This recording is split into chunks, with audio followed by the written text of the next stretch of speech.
रक्षाबंधन से ठीक पहले महाराष्ट्र सरकार की सबसे महत्वपूर्ण लाड़की बहन योजना को लेकर बड़ा राजनीतिक विवाद हो गया। खबर है कि योजना की 92 लाख से अधिक महिलाओं को लिस्ट से हटाया गया।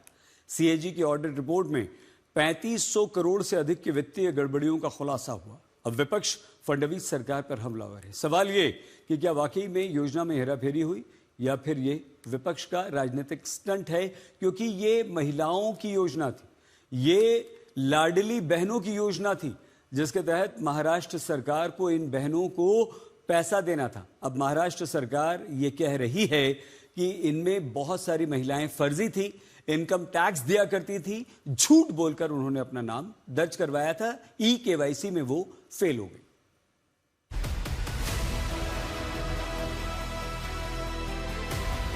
महाराष्ट्र में जिस लाड़की बहन योजना ने महायुति की सरकार बनवाई, जिस लाड़की बहन योजना के लाभार्थियों ने फडणवीस और शिंदे को आशीर्वाद देकर महायुति की झोली वोटों से भर दी, एक बार फिर वही लाड़की बहन योजना विवादों के घेरे में है।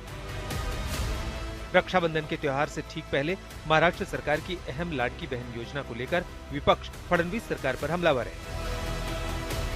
खबरों के मुताबिक 92 लाख से ज्यादा महिलाओं को लाभार्थियों की सूची से हटाने की तैयारी हो चुकी है, जिससे विधानसभा चुनावों के कुछ ही महीनों बाद लाखों बैंक खाते खाली हो गए। इस योजना में सीएजी के एक ऑडिट रिपोर्ट के मुताबिक 3500 करोड़ से ज्यादा की वित्तीय अनियमितताओं की बात सामने आ रही है। ऑडिट से पता चला है कि सरकार ने अपने मंजूर बजट से 3541 करोड़ रुपए ज्यादा खर्च किए। इससे भी ज्यादा हैरानी की बात है कि सरकार ने बिना किसी तत्काल जरूरत के 15,586 करोड़ की भारी भरकम रकम वर्चुअल पर्सनल डिपॉजिट अकाउंट्स में जमा कर दी, जो पूरी तरह से नियमों का उल्लंघन है। आप सोचिए कि 92 लाख महिलाओं के नाम निरस्त किए गए उस योजना से। चुनाव में क्या हुआ? इन सभी लाडली बहनों ने इस प्रलोभन को लेकर अब जो सत्ता में बैठे हुए सरकार है उसको चुनकर दिया है। अब सिर्फ बहना ने नहीं दिया, उसके परिवार ने भी दिया। अगर आप उसको 3 से भी करेंगे तो पता चलेगा 2 करोड़ 70 लाख लोगों के वोट आपने पैसे देकर लिए। इसका मतलब अगर 2 करोड़ 70 लाख लोगों को आप अलग करोगे, वोट अलग करोगे, तो क्या आज की सरकार बैठेगी सत्ता पर? और पीठ पे छुरा फूकना इनका धंधा है। उसमें तो और भी आपने सवाल नहीं पूछे, उसमें पुरुष भी थे। उस महिलाओं की योजना में पुरुषों ने भी लाभ लिया। अब सरकार क्या करने वाली है? नाम तो निरस्त कर दिए, पछतावा हम भुगत रहे।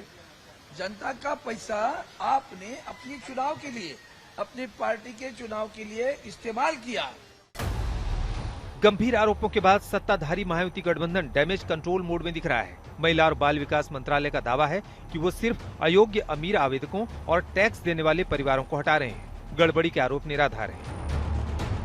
त्यानंतर इन्कम टॅक्सचा जो डेटा आहे तो साधारणपणे 5 लाख आणि त्याच्यानंतर ई-केवायसी करत असताना आणखीन 9.5-10 लाखाचा जो डेटा आहे तो त्याच्यामध्ये त्यांचं जे आर्थिक उत्पन्न आहे त्यांच्या घरातल्या म्हणजे पतीचं असेल किंवा वडिलांचं असेल हे त्या ठिकाणी ई-केवायसी मध्ये आढळून आलं। अशी साधारणपणे एक 14-15 लाखाची त्या ठिकाणी संख्या आहे। वहीं बीजेपी कह रही है कि लाड़की बहन योजना कभी बंद नहीं होगी। विपक्ष जनता को गुमराह कर रहा है।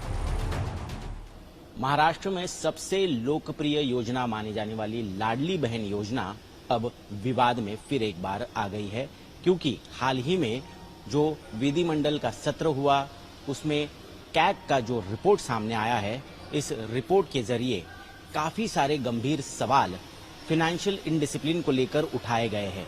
हमारे साथ राज्य के पूर्व वित्त मंत्री और बीजेपी नेता सुधीर मुनगंटीवार है। हम उनसे समझने की कोशिश करेंगे कि आखिरकार सरकार पर ऐसी क्यों आन पड़ी कि इतने बड़े पैमाने पर वित्तीय लापरवाही और अनुशासन का उल्लंघन हुआ है।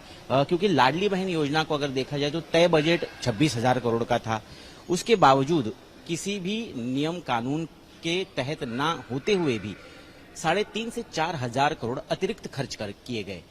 आपके हिसाब से क्या ये सही है? नहीं, ऐसा है, मैं भी पब्लिक अकाउंट कमेटी का चेयरमैन था जिसे हम लोक रेखा समिति कहते हैं, मेरे एक बार ध्यान में आई कि सीएजी रिपोर्ट में जो कुछ बातें होती है उनका जो आकलन होता है उसके आधार पे होती है। बहुत बार उनका आकलन सही नहीं होता, उसके बाद खुलासे खंडन किए जाते हैं, उनको कागज दिए जाते हैं, बाद में जिस विषय को लेकर उन्होंने आपत्ति जताई होती है वो वापस लेते हैं। हालांकि किरकिरी होने और विपक्ष के सवालों से नाराज बीजेपी आरोप लगा रही है कि हमारे सबसे बड़े चुनावी वादे को नाकाम करने के लिए नौकरशाहों की अंदरूनी साजिश की आशंका है। पहली जब ये योजना आई तो मुझे याद है 2,33,00,000 महिलाओं को हमने पैसे दिए। उसके बाद कुछ महंगाई छूट गई थी, वो 2,52,00,000 तक गई। अब उसके बाद सरकार ने ई-केवाईसी में यह आग्रह किया कि सबका ई-केवाईसी होना चाहिए, कि संख्या कम होने के बाद पैसे ज्यादा खर्च नहीं होंगे, क्योंकि ये कोई चेक फाड़ कर दिए नहीं जाते।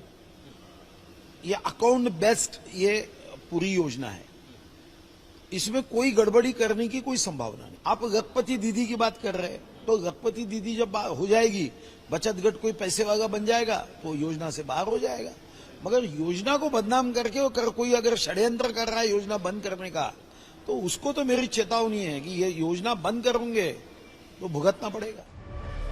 इस विवाद और आरोप प्रत्यारोप पर आज तक की टीम रियलिटी चेक करने जनता के बीच पहुंची। अकोला की मारुति नगर झुग्गी बस्ती में जमीनी हकीकत हैरान करने वाली दिखी। एक जैसी आर्थिक मुश्किलों का सामना कर रहे दो पड़ोसियों के साथ सिस्टम का व्यवहार बिल्कुल अलग अलग दिखा। एक महिला सरकारी मदद से अपना घर चलाने की बात कहती दिखी, तो दूसरी अपने हक के पैसे के लिए बैंकों और सरकारी दफ्तरों के चक्कर काट रही है। हमको 1500 रुपए उतना आना चाहिए, इतना बोलना है हमको उनको। नहीं, लेकिन अभी 2 महीने से आ नहीं रहे, क्या लगता है आएंगे? 2 महीने नहीं, 3 महीने हो गए। 3 महीने हो गए। हाँ, आना तो चाहिए, क्योंकि उन्होंने बोला था कुछ भी नहीं लगता, आधार कार्ड ही लगता है और राशन कार्ड लगता है, उस पे पैसे आएंगे आपको 1500 रुपए। क्या केवाईसी का प्रॉब्लम है क्या? नहीं, केवाईसी तो मैंने किए हुए। हाँ, केवाईसी की, सब की, लेकिन क्यों नहीं आ रहे क्या पता।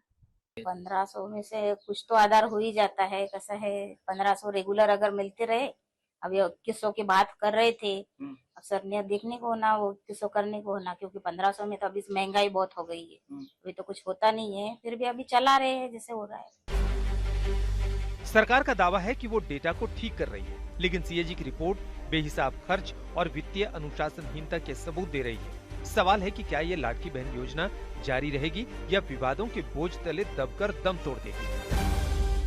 महाराष्ट्र की लाडली बहन योजना ऐसे मोड़ पर खड़ी है जहां सरकार इसे व्यवस्था की सफाई कह रही है, तो वहीं विपक्ष इसे चुनाव जीतने का पैतरा बता रहा है, जिसकी पोल खुद कैग ने खोल के रख दी है। अब ये देखना जरूरी होगा कि क्या ये योजना सही मायने में गरीब महिलाओं का सहारा बनेगी या तो फिर सरकारी फाइलों में दबी रहेगी। इस पर अब सभी वोटरों की और जनता की निगाहें टिकी हुई है। कैमरा पर्सन सचिन सावंत के साथ मैं ऋत्विक भालेकर, अपने सहयोगी धनंजय साबड़े के साथ।